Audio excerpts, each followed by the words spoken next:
Привет-привет! Меня зовут Людмила, и с вами Таро в потоке. Сегодня у нас с вами будет один из ваших любимых разборов «Четыре короля». Полное название к нему звучит так: «Четыре короля. Кто я для него?». Ну и, конечно же, да, прошу вас загадывать вашу позицию. Перед вами 4 короля. Еще раз скажу для тех, кто не знает, да, как я провожу эти разборы. Я не открываю королей для того, чтобы вы не привязывались к знакам зодиака. Потому что карты Таро несут с собой энергию, да, энергию, в которой человек сейчас пребывает, да, то, кем он является на самом деле.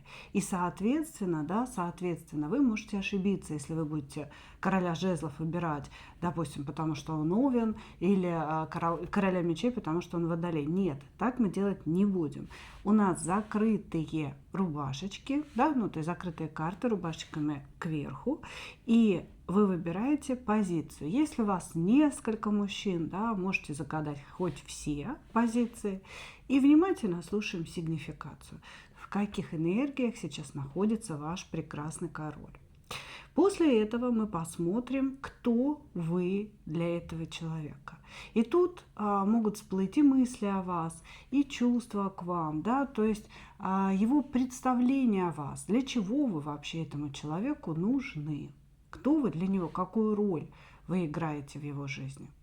Ну вот, собственно, и начинаем, да, уже традиционно напомню вам о том, что я открыла для вас новый канал, называется он «Людмила Шпакова в потоке». Я приглашаю всех вас стать моими подписчиками.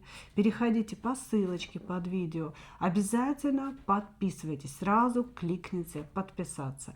Ставьте лайки, пишите комментарии. Это помогает продвижению канала, да, для того, чтобы как можно больше людей его увидели. И я вам безмерно за это благодарна. Итак, мы начинаем. И наши единички — это король Пентаклей, да, это король Пентаклей. Так, так вот сделаем. Король Пентаклей. Что за человек пришел? Вы знаете, человек, у которого очень много женских энергий. Женских энергий, которые он активно скрывает. Этот мужчина может предпочитать для общения сугубо мужские компании. Вот знаете, как будто бы, допустим, я пошел с друзьями в баню, например, или я пошел с друзьями, посижу в кафе. Ну, непонятно, зачем ты тогда с женщиной начал встречаться, да, зачем ты с ней живешь, зачем ты на ней женился, возможно. То есть здесь такое явное предпочтение мужских компаний. Почему это происходит? Ну, потому что там он чувствует себя более защищенным. У него очень много мягких женских энергий, но он пытается от них очень сильно откреститься. Он пытается показать себя бруталом, он пытается показать себя настоящим мачо. И чем глубже в нем проявляются эти женские энергии, тем он сильнее выпендривается, я бы сказала так. Вот, значит, что еще о нем говорят? Человек на самом деле мечтает, вы знаете, здесь, наверное, не про гомосексуализм, да, но это такая интересная психологическая особенность. По большому счету, он мечтает найти себе богатого, сильного мужика, который будет его обеспечивать, защищать и станет для него опорой. Это при том, что мужчина, который пришел, он очень такой земной, он про деньги, он про быт определенный, да, он про какой-то уют, про теплые носочки, про сериальчики и так далее. Но при этом вот есть подспудное желание, да, чтобы о нем позаботился кто-то сильный и большой. Потому что он не тянет, он не справляется с этой жизнью. Вот, значит, любит пообсуждать, любит посплетничать за спиной у своих знакомых. То есть это человек, который в глаза будет улыбаться, а потом вы возвращаетесь с какой-то встречи, и все, понеслась, да. А у той вот задница не такая, а у того, значит, тот весь павлином из себя выхаживает, расхвалил себя, да, то есть он начинает подмечать какие-то такие негативные аспекты в людях, и все это активно обсуждает, любит, чтобы его поддерживали в его вот этих вот сплетнях. Вот, значит, ну и перевирает. Что такое сплетня? Да, это перевирание информации. То есть может услышать одно, что-то там додумал, дорисовал, переделал историю внутри себя и рассказал уже что-то совсем другое про другого человека. Значит, человек, который не любит, когда вы имеете свое мнение. То есть у него вообще к женщинам, если честно, немножко такое обесценивающее отношение. Он любит, чтобы женщина рядом с ним была красивой, яркой, для того, чтобы показать ее друзьям, для того, чтобы показать ее родственникам. Посмотрите, какая у меня женщина. Вот. Но при этом она может быть яркой, красивой, харизматичной в компании его друзей, но с ним лично быть такой не должна. Она должна заткнуть свое мнение куда подальше, сидеть тихенько в уголке и прислуживать. Этот человек склонен к давлению, психологическому давлению на женщину. Причем он может вести себя по-хамски именно с женщиной, но в компании мужчин он всегда будет очаровательная душка. Ну вот так это выглядит. Хорошо. Ну давайте. Давайте посмотрим.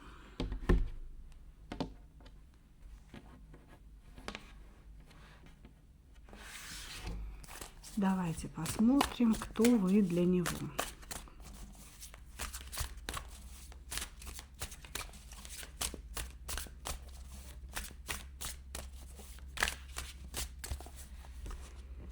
Кто вы для него?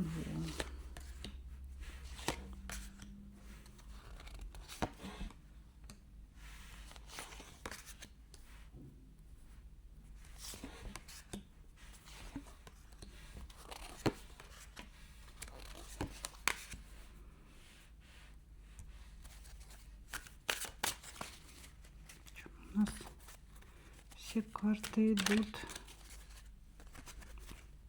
в перевернутом состоянии. Интересно. Почему? Опять перевернутая. Угу.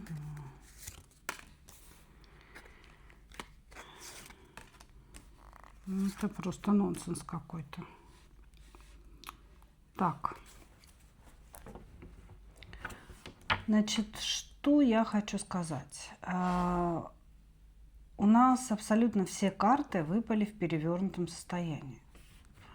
И это может говорить только о том, что ваши отношения находятся в прошлом. Вы с этим человеком не видитесь. И на сегодняшний момент у вас не происходит какого-то общения. Я спросила, почему же наши карты, да, все идут перевернутые.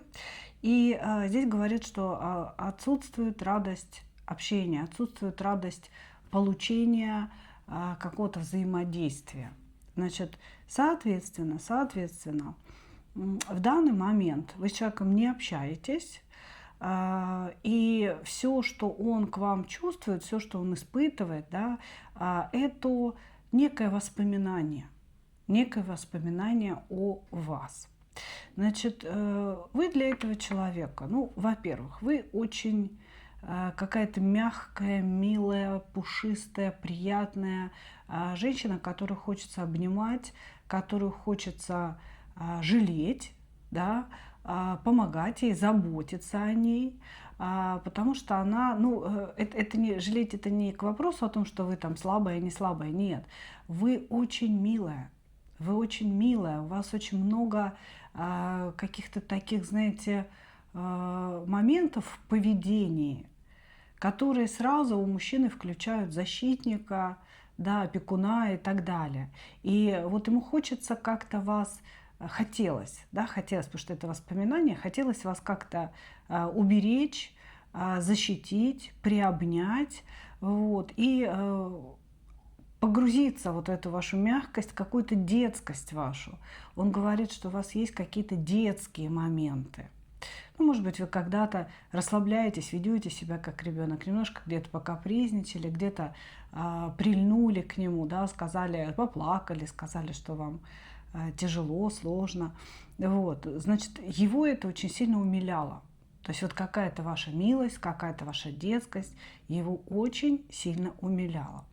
Но он говорит, что он не хотел каких-то серьезных отношений, потому что с вами очень сложно строить серьезные отношения. С вами нужно быть настоящим мужчиной, настоящим королем всегда. Он говорит, она ищет папу, а я тоже ищу папу, да, по большому счету. Вот, то есть вам требовался мужчина основание, да, мужчина некий фундамент, на который вы можете встать и строить уже дом отношений между вами. А он не является этим фундаментом, потому что вся его пентакливость – это какое-то позиционирование, да, это некая маска, которую он для всех надевает. На самом деле он внутри очень мягкий, тоже весь испуганный, неуверенный в себе человек, человек, которому тоже требуется папа. Вот. Значит, он говорит о том, что ему пришлось включить заднюю, да, то есть, может быть, он замолчал, ушел, придумал какой-то повод, чтобы вас бросить, да, чтобы как-то так, знаете, расстаться, может быть, болезненно, может быть, как-то лайтово он это сделал, но он включил заднюю именно в моменте, когда он понял, что вот эту всю вашу милость, нежность, детскость, что все это нужно на себе нести. То есть вот вы прям такая девочка-девочка, да, и ее надо обеспечивать, такую девочку. Ее нужно защищать от мира, ее нужно выслушивать. Нужно быть и психологом, и вкладываться в нее постоянно. Ну вот как настоящий отец бы делал. Да? То есть вы, как он считает, ищете мужчину в определенной роли отца. А он испугался этого, он говорит, я не могу, я очень уверен в себе, я не знаю вообще, как жить эту жизнь, мне страшно, поэтому взять еще на плечи такую девочку, да, взять за нее ответственность, куда-то ее за собой вести, Господи, а я сам не знаю, куда я иду, да, и куда же я приведу эту девочку. Ну вот, собственно, он включил заднюю и не сделал какого-то выбора в вашу сторону. Поэтому на сегодняшний момент отношений не существует, как нам показывает, да? Но существуют воспоминания о том, как с вами было мягко, хорошо, нежно, уютно. А вас воспоминания только положительные, но в то же время страх перед вашей нежностью, страх перед вашей детскостью, страх взять ответственность. Поэтому он слинял. Он говорит, да, я разбил ее сердце, у нее огромное сердце, огромное, переполненное любовью сердце. Я его разбил, но если бы я этого тогда не сделал, да, то я бы пострадал сам. То есть я взвалил бы на себя какой-то непомерный груз, который мне пришлось бы тащить. Ну, вот так вот мужчина объясняет, кто вы для него. Благодарю вас. Так, короля нашего мы уберем. Двоечки.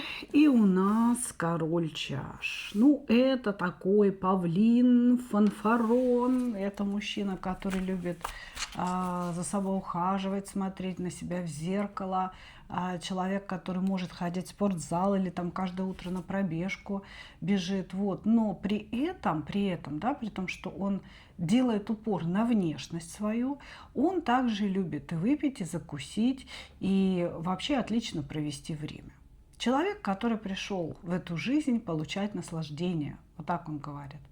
Значит, он считает себя абсолютным лидером в мире чувств. Если ему встретилась женщина, эта женщина не может устоять против его очарования. Считает, что он знает женскую психологию, что женщине нужно, женскую сексуальность, физиологию и так далее. И вот любовник, вот каких просто не видывал свет. Это он о себе так думает, девочки, да? Мы же с вами знаем, мои хорошие, да, что 90% мужчин так о себе думает, и это не является истиной. Значит, он, значит, в общении с женщиной всегда проводит романтическую повестку. Да? То есть он всегда начинает говорить о чувствах, комплименты какие-то, начинает женщину привязывать к себе, подсаживать на себя. И все это как будто бы не про секс, а как будто бы про романтику, про близость, про родственность душ. Ну, почему? Ну, потому что балабол, вообще страшный балабол. Умеет он это все влить, лапшу повесить, простите, на уши.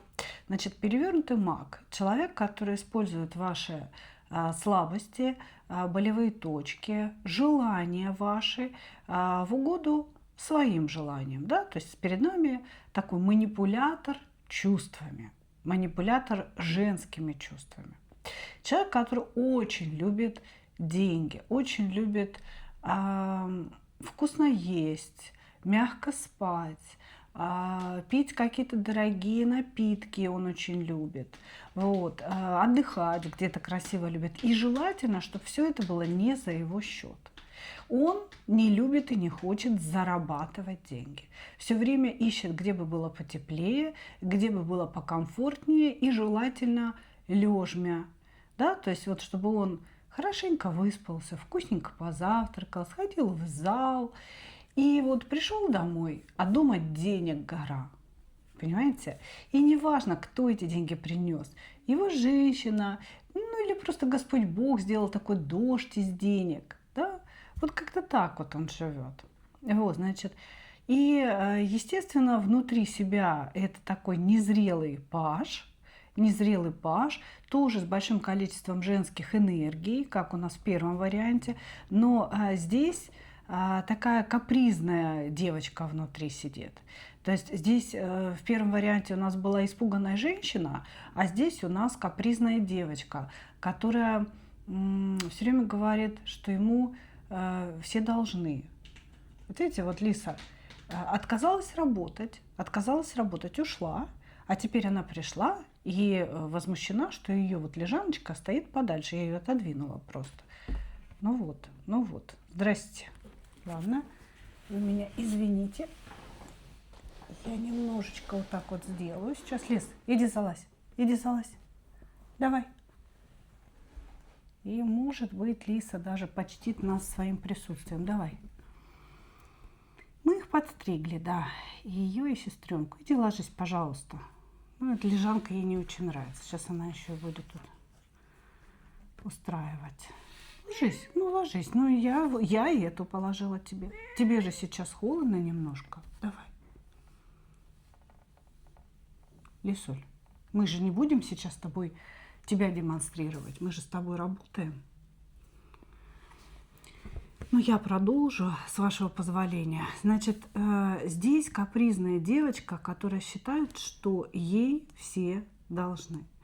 Что вот вы должны его принимать таким, какой он есть. Вы должны ему, собственно, приносить какие-то дары для того, чтобы он был счастлив. Вот. И вы должны, собственно, его боготворить, любить, просто потому что он есть. Потому что вот он такой подарочек судьбы. А расплачиваться за все он будет сексом. Хорошо. Давайте посмотрим. Раз Лиса у нас опять так себя повела своенравно. Слушайте, вы знаете, так интересно, да? Лиса ведет себя так же, как вот этот мужчина. Очень своенравно. Пришла, что-то ей не понравилось, ушла. Кто вы для этого человека?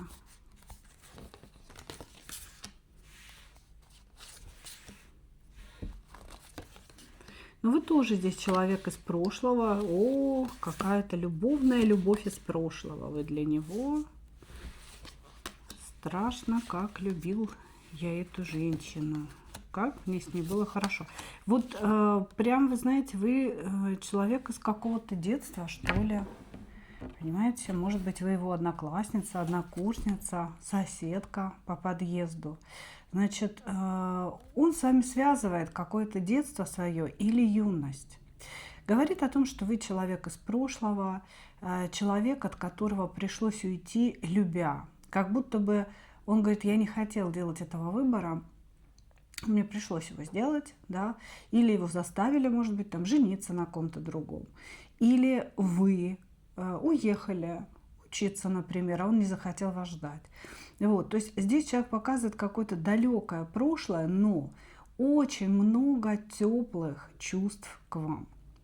Я бы сказала, что вот такой весь разнузданный кубковый король, да, зацикленный на себе, быть может, любил в своей жизни по-настоящему однажды, и это были вы, потому что здесь выходит огромное количество карт любви. С вами было хорошо, вы были настоящим другом, вы были настоящей любовью. Он говорит, что он эту любовь пронес через годы, эта любовь до сих пор есть у него в сердце, да, она его освещает, она ему освещает путь. И он говорит, самые сложные моменты я всегда вспоминал и вспоминаю о ней, ну, то бишь о вас, вот, и это мне помогает идти, как будто бы ваш образ освещает ему дорогу, да. Значит, вы можете общаться вполне с этим человеком на какой-то дружеской ноте, возможно, по переписке. Может быть, он вас нашел через время, да, и вроде как так активно не проявляется, но и не отстает. И вы не совсем, может быть, понимаете, а почему он вас нашел, а зачем он вас нашел. Он вас нашел, потому что он любил вас всю жизнь. Вы для него идеал женщины, идеал, скажем так, той жизни, да, которой он мог бы жить, но по какой-то причине не стал жить. Женщина-мечта, женщина, которая добилась большего, чем я, женщина, которая обладает очень глубокой интуицией и всегда знает, как правильно делать. Вы очень благородный человек с его точки зрения и всегда поступаете, как велит вам душа. Не какой-то слепой расчет, а вот именно душа. И, естественно, здесь сожаление присутствует о том, что не сбылось. Он помнит свое поведение, его поведение было не очень красивым. Он говорит, что вы постоянно ругались, вы постоянно боролись за какое-то первенство. Ну, не вы боролись, а он с вами боролся за какое-то первенство, за то, кто кого будет слушать и кто все-таки прав. Вот, значит, судя по всему, вы, даже не вступая в эту борьбу, всегда побеждали. Вы были мудрой, спокойной, уверенной в себе, чистой женщиной. А он все время пытался вас как-то, знаете, победить нечестными методами. Ну вот как-то, знаете, заколоть какими-то мечами, какими-то словами. И как результат он остался без вас. При этом вы до сих пор, если общаетесь с ним, да, вы очень всегда к нему лояльны, снисходительны, то есть очень мудро поступаете с этим человеком. Вот. Он любит вас. Этот человек вас любит. Он считает, что вас, как будто бы, знаете, высшие силы столкнули уже не впервые, что вы не одну жизнь находитесь вместе, именно потому, что между вами существует какое-то колоссальное взаимопонимание. И еще, вот при всем том, что он считает себя, он очень самодоволен, он считает себя очень крутым, всем нужным, таким, знаете, просто подарком судьбы, вот при этом он рядом с вами считает себя вот прям дураком. Он говорит, она единственная женщина, рядом с которой я пасую, потому что блин, я начинаю видеть свои недостатки, я начинаю видеть, где я был как идиот, как дурак, и меня это очень сильно пугает. Его это пугает состояние, но в то же время он вам очень сильно доверяет, он считает, что вы его идеальная женщина, вы какой-то идеальный вариант возможной жизни, да, и поэтому, конечно, он вас не отпускает. Я не вижу, чтобы между вами прям бурные какие-то сейчас отношения были, но, возможно, он ждет. Возможно, он ждет какого-то момента, когда можно себя вот так бурно, активно проявить. Ну вот так. Вот такой у нас сегодня был кубковый король. Благодарю вас. Двигаемся дальше. Троечки. Троечки. Перевернутый король мечей у нас пришел. Человек, который решил, что чувства можно думать. Человек, который очень много читает за свою жизнь, много учится. Господи, что ж я заговариваюсь сегодня. Значит, здесь вы смотрите, мужчина, который с детства, скорее всего, был предоставлен самому себе, или его родители были очень строги с ним. Он очень много читал, очень много учился, именно потому, что в семье вот какая-то была такая обстановка. Или это семья академиков, и ему говорили, ты должен бесконечно читать, учиться, чтобы что-то себя представлять. И вот родители его все время оставляли с книгами, да. Значит, и очень много требовали, и у них не было принято обнимать, у них не было принято какие-то уси-пуси, маси-тюси делать, да, семейные. А ребенок вот вроде бы он не был обижен родителями. С другой стороны, он и не знал от них ласки. И у него внутри сложилось такое представление, что любовь можно просчитать, что любовь – это некая единица, которую можно стратегически спланировать. Он не воспринимает любовь как чувство, вернее, как ему кажется, что он не воспринимает любовь как чувство, а на самом деле этот человек умеет совершенно искренне, очень глубоко, открыто, по-настоящему любить.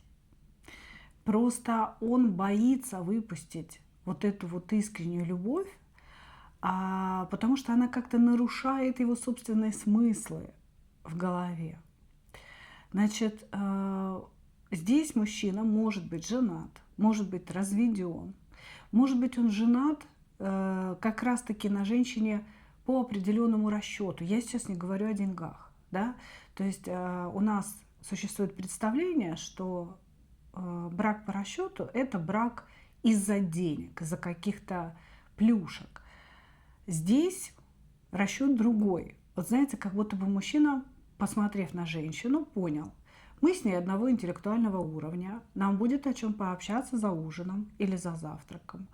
Она неплохо выглядит, там хорошо сложена, не обязательно, чтобы она была красавицей, но самое главное, что вот мы с ней будем как-то схожи, у нас общие ценности, мы будем идти вперед вместе вот по одной протаренной колее.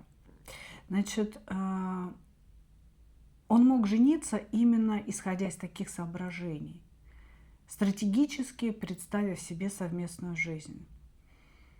Но оказалось, что это не приносит счастья, что он обманул сам себя. И сейчас человек пребывает вот в таких ощущениях, что он был дураком. Он просчитался. Да? Здесь человек, который очень много обдумывает, очень много анализирует. Он анализирует свою жену, то ли они уже развелись, да, здесь тоже императрица в перевернутом значении выходит, то ли они уже развелись, то ли они находятся в браке, но это очень странный брак. Это брак абсолютно чужих людей. Такое может быть. И он очень много думает о том, что он просчитался в своих расчетах и о том, что любовь это совсем не то, что он думал, и ему сейчас очень не хватает именно любви, вот настоящей любви, эмоций. Хотя, в принципе, в жизни у него все есть. У него хорошая карьера, денежки, фундамент жизненный, уровень жизни, опять же, высокий. Кто вы для этого мужчины?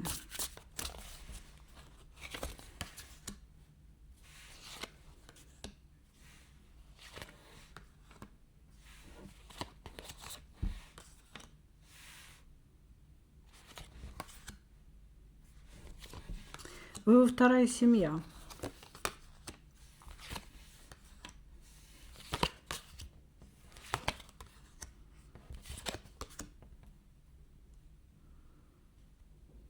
Вы его вторая семья. Вот как будто бы у него есть жена или бывшая жена, а вы, как он говорит, настоящая жена. Странно. Значит, этот человек вас любит. Но то, что я вижу, между вами расстояние присутствует. И вы с ним общаетесь через сеть интернет. Вы общаетесь или по переписке, или по созвону.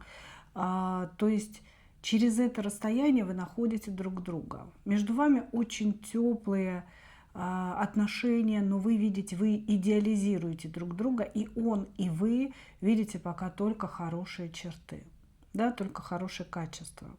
Значит, он говорит о том, что вы его настоящая жена, и он ваш настоящий муж, и между вами настоящая любовь.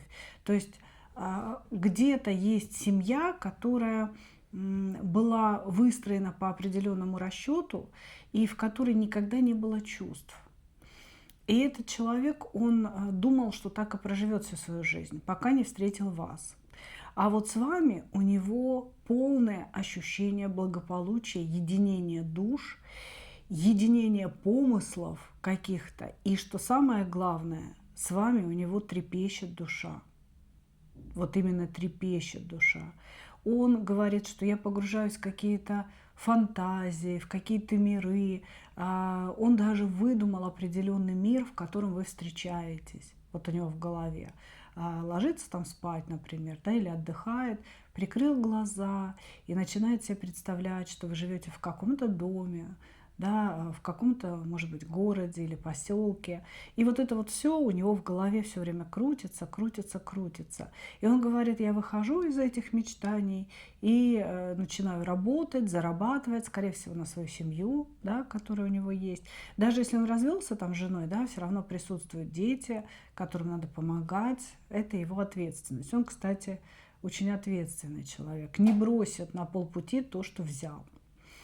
Вот, значит, видит вас очень красивой женщиной, красивой во всех своих проявлениях, не просто внешне, а вот как будто бы вы светитесь изнутри, невероятной энергией, как будто бы ваша душа и ваше тело, и ваши мысли, и ваша личность, все это вот просто переливается для него каким-то внутренним светом. Вы для него, правда, очень важны, но очень заидеализированы. Ощущение такое, что если бы человек начал с вами настоящую жизнь, бытовую, да, он был бы очень удивлен, что у вас есть недостатки, потому что сейчас он недостатков никаких не видит. Он говорит, что вы та самая великолепная, самая лучшая на свете. Вот. Единственное, что он пока говорит, я не могу ее завоевывать, я не могу ей предложить стать своей реальной женой. Ну, ввиду, наверное, того, что есть там жена. Вот. Чувства есть, очень такие восторженные, высокие, восхищение вами. И ощущение, что вы друг друга вот просто, ну, во-первых, друг для друга пара, во-вторых, друг друга очень хорошо понимаете, и вот как будто бы он живет с вами у себя в голове. То есть он выдумал этот мир, и он там с вами живет. Очень боится человек, что вы можете не выдержать ожидания, скорее всего, вы ждете, когда он там разведется, или когда он вас выберет, или еще что-то. Он боится, что вы не выдержите этого ожидания, потому что оно уже длительное время, да, идет. И вырветесь от него. Понимаете? То есть человек, несмотря на то, что любит вас, по-настоящему считает вас семьей, он все-таки здесь поступает с эгоистичной точки зрения, удерживая вас в определенных отношениях с собой, понимая, что на сегодня он вам дать ничего не может. А вот когда это завтра наступит, счастливое, да, когда он вам все-таки что-то даст, он нам тоже не подсказывает, понимаете, и не рассказывает. Но вот в голове своей он на вас женился и с вами прекрасно живет. Благодарю вас, троечки. Давайте посмотрим наш 4-й вариант. И это король жезлов, зацикленный на своем жезле. Ну, здесь человек, который вообще кроме себя никого не видит, это такой, знаете, классический нарцисс, обесценивающий женщин. Безусловно, он ищет себе пару, он ищет, чтобы женщина была такая прям тоже вся классная, крутая, ну, чтобы типа ему соответствовать. Вот. Но по большому счету, да, то, что он себе ищет женщину, не значит, что ему эта женщина нужна. Потому что он говорит о том, что он вообще в счастье и в радости сам с собой. И вот кроме самого себя ему по большому счету вообще никто не нужен. Вот, значит, у него очень много требований к женщине. У женщины должна быть шикарная фигура, прекрасное лицо, здоровые густые волосы. Ну, то есть очень много требований к внешности, очень много требований к поведению. То есть первое, женщина должна быть умна, но при этом опираться на его точку зрения. Женщина должна сама зарабатывать, это обязательно, и делать карьеру. И при этом его спрашивать, куда ей тратить ее деньги. Он вообще считает, что, кстати, в отношениях люди должны или складываться 50 на 50, но вот в его случае здесь скорее звучит немножко другая история. Каждый живет сам по себе. Вот так я бы сказала, да? Мы не складываемся в общий бюджет 50 на 50. Просто я покупаю себе кроссовки Balenciaga, ну а ты на что заработала? В общем, вот так примерно. Вот, значит, здесь очень такой надутый человек, надутый своим величием, каким-то своим представлением о себе. И что самое интересное, нам его показывают зацикленным на сексуальной теме. Как будто бы через секс, через поклонение своему жезлу он чувствует свою значимость. Женщина обязательно должна вот как-то боготворить его жезл. Вы знаете, как бы это глупо ни звучало, да? То есть она должна его видеть, она должна о нем высказываться просто как-то в превосходной степени. Она должна просто от секса с этим человеком ну, сойти с ума от восторга, понимаете? При этом здесь секс очень посредственный. То есть для человека секс – это, извините меня за пошлость, мои дорогие, но я по-другому не могу сказать. Да, всунул-высунул. Вот просто простите меня, простите. Я понимаю, да, что сейчас многие скажут: Людмила, боже, мы о вас так не думали. Да блин, ну а как вот здесь по-другому скажешь? Короче говоря, здесь мужчина, который, ну, по большому счету в сексе вообще ничего не умеет. Не знает он, как женщину удовлетворить, но он верует в то, что он это делает, в то, что он удовлетворяет всех своих партнерш. И вот прям вот этот странный акцент на жезле, что это значит? Это значит, что он может вам его посылать в разных дикпиках, да, посмотри какой. Он вам может постоянно делать какие-то намеки, высылать какие-то открыточки, фигиточки, и все время с каким-то фалоподобным ингредиентом, понимаете? Но что такое здесь происходит, потому что у него прям жуткая зацикленность на своем жезле. Даже не на сексе как таковом, а на жезле, как будто он молится на него как на Бога, что «Боже, вот он мой Бог». Очень странная история, очень странная. Манипулятивный человек, который привык ограничивать женщину, то есть сразу же ставит какие-то условия, что вы не будете ходить к подружкам, что вы не будете покупать то-то, не пей кофе, кофеин вреден, да, например. То есть вот он так решил, значит так будет. Вот какой-то такой товарищ. Хорошо. Давайте посмотрим все-таки, кто вы для этого человека. Кто вы для него?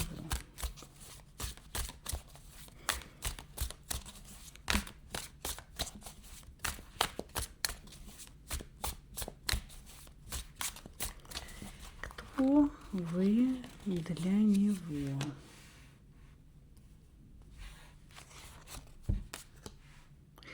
Вы его работница, что ли? Очень странная, знаете, как бы задвиг такой. Сейчас скажу.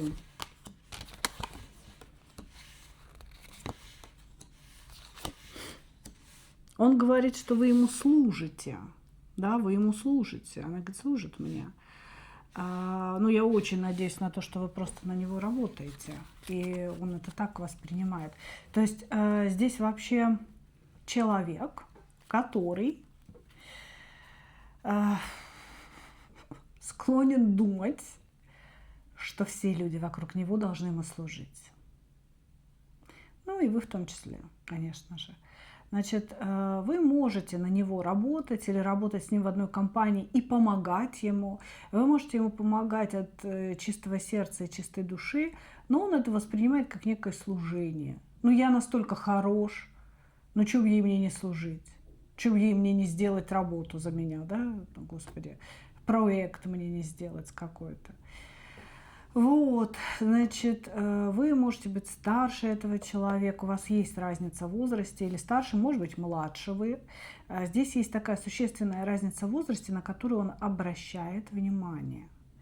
То есть он и из этой разницы в возрасте делает какие-то выводы.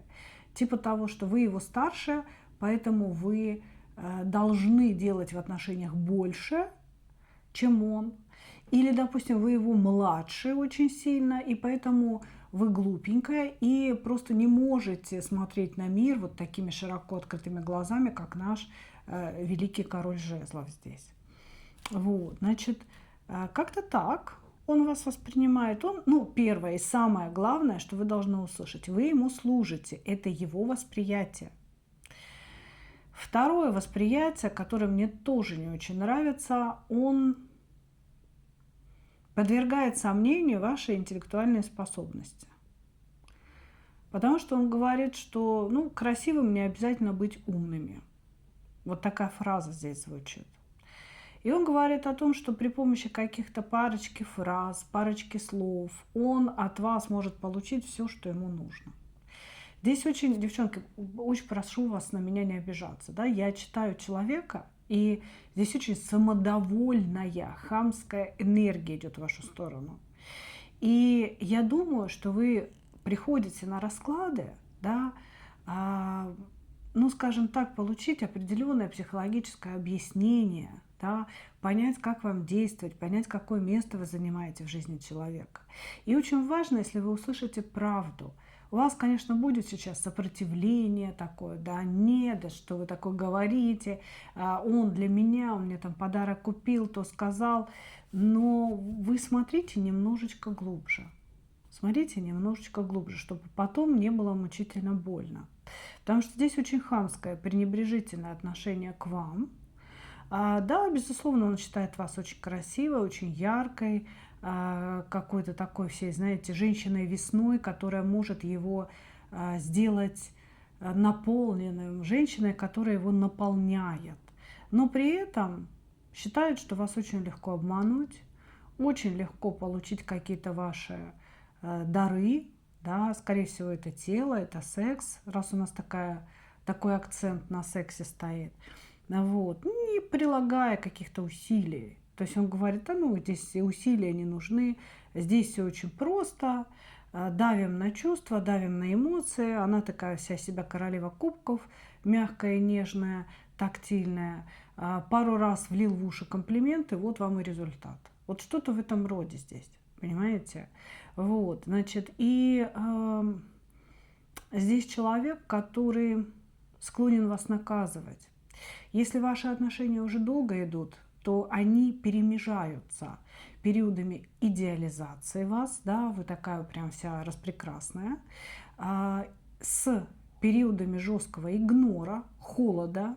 Человек может вообще пропадать куда-то. Вот. Или, если это отношения, которые только недавно начались, да, то у вас еще это ждет. Эмоциональные качели – это его все, это его орудие.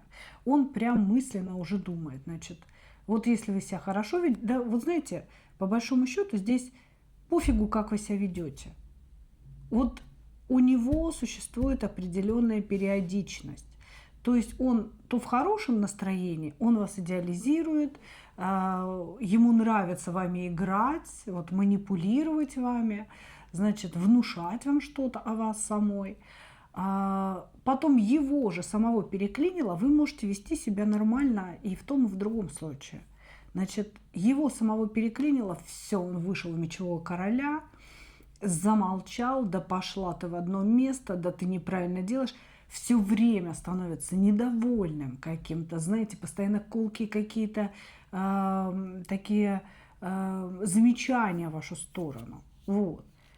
И потом опять его клинит, и опять он мягкий, пушистый, как ни в чем не бывало. Что самое главное, этот человек никогда не извиняется, что бы он ни сделал. Потому что он просто он не считает, что он был неправ. Понимаете? Как-то так. Как-то так, девочки. Вот такое отношение к вам здесь. Ну, пожалуйста, примите к сведению.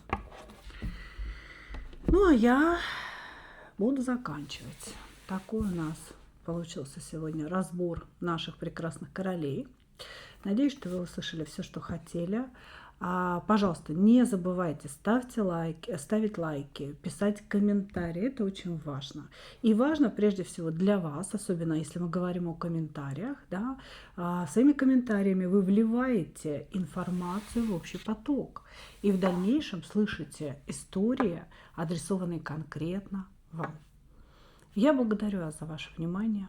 И, как обычно, хочу пожелать только одного – встретить свою настоящую любовь и не потерять в ней себя. Ну а мы увидимся с вами в следующих видео на канале Людмила Шпакова в потоке уже завтра. Пока-пока.